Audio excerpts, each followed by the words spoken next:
Loy! Murag lamian man yun na MG kaon loy, murag paborito man na nako loy, no? Pastilan magluto ita loy, no? Napamantay pud bel loy, ato la sa isang isil loy, isil nga brown siya loy, no? Ato sa ukay-ukayon loy, no?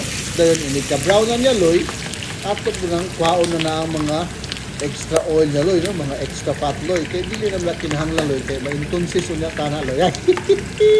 Kwaon na si gamay loy. Dayon ato na jog ibutang ato mga aromatics galoy, no.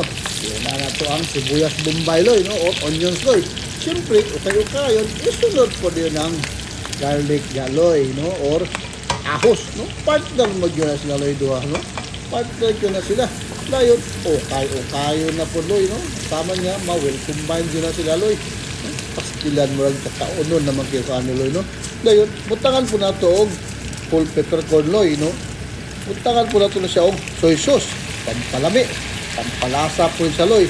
Siyempre, dili mawala loy ang suka loy, no, or white vinegar. Still lami na kay loy. Ukay-ukayon, dayon, butangan po natin og salt loy, no, or asin. Naana na loy.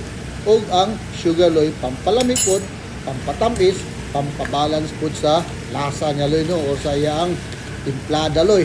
Dayon, butangan po ng tubig loy, no? Dayon ato na siya ukay-ukayon loy, dayon ato na siyang takluban, atong pamukalon, no? Taman nga mahomok, siguro mga 45 to 1 hour loy, kumbate na, dali na pinabalat na ng pork belly loy. Kita mo na loy, ihubad na yun nato dyan, no? Ang ato ang dried nga banana flour loy, no? Kung siyempre, dili mawala pang finishing ang black beans loy. Kita mo na, okay na loy. In 5 minutes, loy, nanatay pork humba. Alright.